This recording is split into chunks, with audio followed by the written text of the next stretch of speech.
All right. Konnichiwa. Ring, ring, ring. We are in the back of the class where the cool kids talk about the cool shit. Hey, and I'm excited to be back here. Very excited. This is actually perfect because this is where we definitely probably been mobbing in the back of the class. So in the back of the bus, in the back of the class, like cool real kids shit. Cool shit.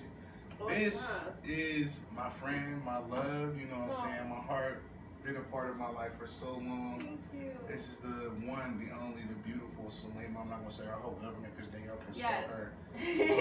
Lima, everybody. Lima.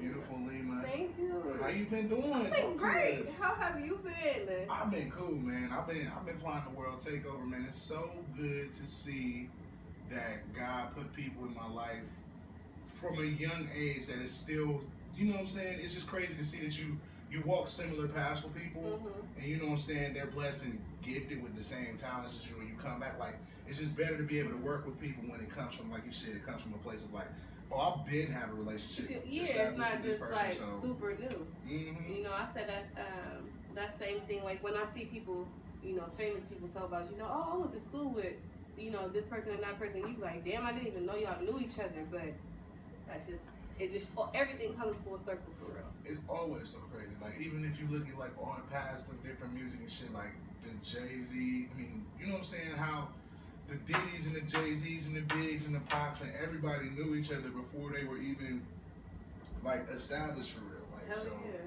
It's just a beautiful thing. So this is just, like, the beginning, you know what I'm saying? So when we get all big and people look back like, damn, they really been rocking for a long time, and we don't even got all the fucking footage to show you how long we've been rocking, but you know, we're gonna start documenting it now. Some of that footage is probably just best kept in memory banks though, you know what I'm saying? Y'all probably don't even need right. That. All the man, it's been a long time. On life. So the last time that we was day in, day out kicking it was around the 7th grade. What is the life of Lima been happening since 7th grade? Since 7th grade, my nigga? Okay, that was a long time That's ago. A long ass time. A lot has happened. You know, I've had a child, you know. Well, yeah, I went to college. I fell in love. I had a child. I fell out of love. In the midst of that time, I started actually rapping and recording in my junior year in high school. And I was in a group called LOVE with me and another girl. And we did that until about graduation. And then that kind of died off. And then I've been really trying to find myself as a solo artist since then. That's beautiful. That's beautiful. So let's start like, so your son. What's your son's name? It's my daughter. Your daughter? Yes. I'm sorry. No, you're fine. fine. You said I had a child. I'm sorry. Yeah. Samaya. Samaya, that is so beautiful. Thank you. You know, our names are similar. I had to do that one. That's her dad wouldn't have let me name her after me, so. Why? I guess he just didn't want to deal with both of us. He ain't want to deal with two of me, so you know. I'm just gonna make it Samaya. That's still beautiful though. That's still beautiful. So how was motherhood? How was it being a mother? It's amazing. You know, babies are not fun. And I learned that they're not fun as in far as like, they're not, like my daughter's just now getting fun. She's 30. It's like, you know, cause she can walk, she can talk, she got a smart ass mouth, but you know, she has some energy, she's got some personality. Yes, and it's like, I thought like I was a good kid. Like, you know what I'm saying? I was real quiet, and she is not that. Like, I feel like she came out like 25-year-old me instead of like one. Like, you know what I'm saying? Like, you're supposed to come out as a baby, you're supposed to act like me as a baby. Hell no. She's just expressive, like just. She's my polar opposite. Outspoken. Super outspoken. You think she gets a lot of it from like her father, or you think it's just you, but just in the opposite direction? I think everything that and my mom said this too. I think everything that I was like afraid of, she came out with all my fears. Like those things, like my fears are her personality traits. So it's like those are her best qualities. You know what I'm saying? So for example, like me with just being shy. Like she's not she's not a shy person at all. She's very expressive, and she'll like, you know, I tell her all the time, like, you're the life of the party, like, you know what I'm saying? And I like to think that I am in most social situations, but she's like that everywhere she goes. It doesn't. She don't give a fuck what the yeah, you know what I'm saying? Like, she really is. And like, I'm afraid of heights. Literally, she showed me up at the fair this year. we was on the Ferris wheel. She's like, Mom, stop crying. I'm like, I'm not crying. I'm just scared. Well, like, because I don't fuck with heights, bro. I don't fuck with heights at all. Like, God. Me either. Will. And you know what is so crazy? Because my thing is, I talk so much shit about people. I'm afraid that I'm going to be the 1% every time I get on something high. I don't go up fucking roller coasters because of the steps. I'm afraid somebody going to push my ass over. Somebody going to remember some shit I said about them in 3rd grade. They ain't going to be like, yeah, bitch, I'll be waiting to see you.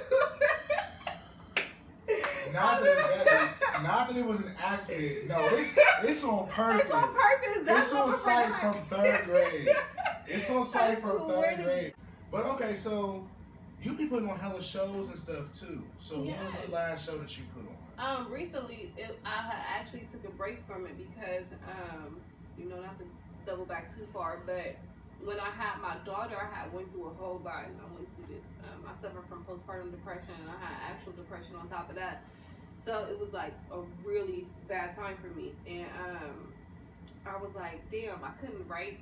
Couldn't record, like I couldn't be creative in no sort of fashion. I was just really like, my mind was just gone, and I was like, you know, I owed it to myself and to my child to be something, you know what I'm saying? Even if I never reached my goals, like, you know what I'm saying, I always want my daughter to think like, at least she tried to do that shit, like she never gave up, you know what I'm saying? Like, she got, like, it's gonna have to be something that hit me dead in the face, like she got there and they deny her, and then even still, you still gonna keep pushing. You feel me? And it's like, it's just going to trickle off into something different for me. But you know, I always wanted to be that good example for her. I know that's gonna be a beautiful thing to see, to grow up seeing your parents like actually following their dreams. Like, I didn't grow up with any parents who were like musicians and stuff like that. Yeah, my mom, she went to work. That's all I ever wanted to be, especially to my daughter, as an inspiration. Yeah. So when so I started doing that, and I was like, how can I pull myself out of this depression? Because I didn't, you know what I'm saying? I didn't know what to do, and I still wanted to do music. And I'm like, this is the only thing. Like, I was thinking about going back to school, and I'm like, I will go back to school. School will always be there, but I'm really only going to have this window of opportunity, like, to do what it is that I'm trying to do, because I'm not going to be young forever. So, God willing that I live to see 100, you know what I'm saying? I got enough time. Let me try to focus to do what I want to do. And I'm like, how do I get back out into this environment where, you know, with all the creatives and doing music and everything again? How do I do that without overwhelming myself? So me and my close friend DJ Reem was like, we just gonna start doing shows. You know what I'm saying? DJ Reem's dope. That's the man. That's the myth. I love him. That's my brother forever. Yes. But yeah, so he's like, we just gonna start doing shows, and I don't even think he knew, like, you know what I'm saying, how extensive this situation was for me. But throwing those shows, being able to be in rooms and actually, cause I'm a big local music fan, so like underground music period, not just local, as in Columbus. But so it was a good vibe for me to be around so many creatives, you know what I'm saying, and being able to just talk with them, because they, you know, they're connected to me in a way, because we kind of have the same struggles. So to be able to talk to them about, you know, music or just their life, it was really therapy for me. Just to be inspired. Yeah, just to be able to see, like, man, we all out here trying, and then also seeing people prosper. That's something that's so motivational, because you like, oh, if they can do it, I can do it. Exactly. Like, you feel me? Like, and it's so much room out here for everybody. Like, there's so many doors to success. It's not just one thing. And I try to preach this to people, you know what I'm saying, when I get a chance, that, because everybody talks about how Columbus is so dark and nobody ever wants to help each other. There's no love here and blah, blah, blah, blah. And I'm like, I don't know why the fuck we get like that, because I don't know what city they looking at, because man, my city been showing me love. I know it. I know all the legends. Like, I know all the motherfuckers. I know all the motherfuckers in field you can feel the spirits of the people that are going to be greatness. Like you can feel them and you can see it in their music. Like that's what really blows your fuck. When you listen to something, you're like, I really know this motherfucker. Like, I really know this motherfucker in their music. Like this is some is some good shit. You feel me? Rest in peace, and that's words. But when he was alive, yo, being around him, I used to be like, bruh, like he was a regular guy. He was just a friend. You know what I'm saying? He was a regular guy when we just sitting down chopping it up like this. But when I see him on stage and I listen to this music, I'm like, bro, he was really next up. I never got to really kick it with him, but he's got one song with Vern, and I'm like, this nigga. You know what I'm saying? Snapping on everything. Dope. But then, like, one of his lines was like, just cherishing old friendships. Like, you feel me? Like, little shit like that. He inspires me real shit to even keep a positive attitude about shit, because especially, and it's so crazy because it all happened in his death and shit, and I'm like, damn, like, all he ever wanted to do, I mean, I didn't know him all my life or anything like that, but from what I have known about him, all he ever wanted to do was spread love, you know? So, he always had to say, and never above you, never below you, always with you. So I just thought that shit was like, bro, like, you're just so great. Yeah, like, how the fuck are you just so nice to everybody? I tell people all the time, I'm like, only difference between, in my eyes, between somebody who's made it and somebody who hasn't, the person who's made it never gave up on themselves. You know what I'm saying? They never said that they was going to stop doing it. So that's the only difference. That doesn't make the person who quit a failure or that they weren't good at what they did. They just, at some point, they said it wasn't worth it to them anymore. Yeah, and you can't get mad at somebody who believes in them fucking self. Yeah. You know what I'm saying? You can't tell yourself no. Like, you got to give yourself the opportunity. And like you said, when somebody, even if you come to a point where they tell you no, you got to find some other way around it. You do. So, you were saying that, you know what I'm saying, after you had your daughter, that you were having the postpartum depression and stuff. Like, can you, like, because my best friend was just telling me she's experiencing that, and then my male best friend, like my brother, the mother, they just had a second child, and he feels like she might be going through it. So, like, can you give us, like, an introspective of, like, what? I mean, like, what I experienced? What you going through, what you kind of feeling? I think what had happened was, all my insecurities that I had inside, that, you know what I'm saying, I really never expressed before I had my child, were highlighted. You know what I'm saying? After I had her, because my family situation wasn't 100%, and you know, I wasn't 100% with myself. You know what I'm saying? Like, I've been suppressing all this other stuff that's been going on, and then the people who were supposed to support me, all their shit was fucked up too. So you know what I'm saying? Not necessarily I carry everything for a lot of people, but you know, I'm a rock to a lot of people around me. You know what I'm saying? So it's like, when they are dependent on me, I need somebody to depend on, and nobody's around. So it was just hard. Like, I don't know. I would cry over the craziest shit. Like, I would literally cry over the craziest shit. And me and my daughter's dad was living together at the time, and it just made our relationship the absolute worst. Like, so y'all were still together. So it was. Yeah, we were still together. It was just that nobody.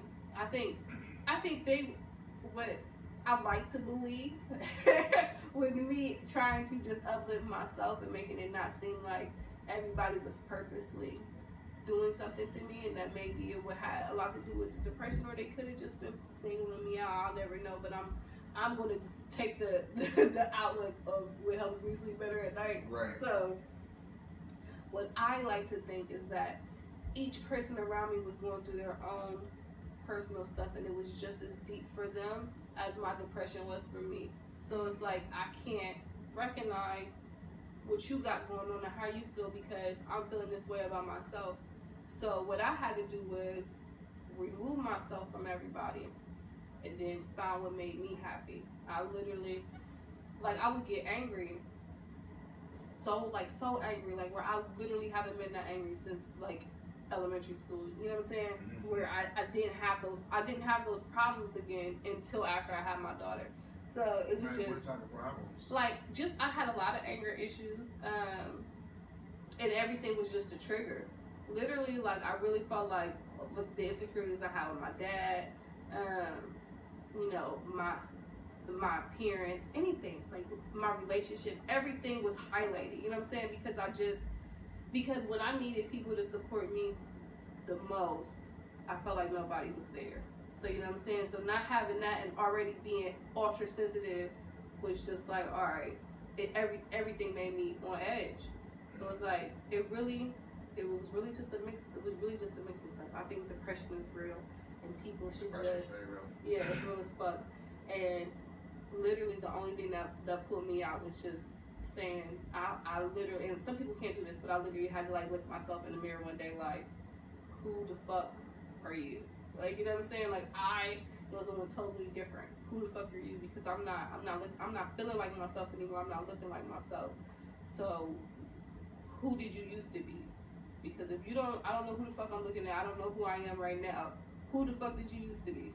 You know what I'm saying? So it's like, all right, I started thinking about all the stuff that made me happy. Why it made me happy? Where did I want to see myself in 5 years? How was I going to get there? And I was like, well,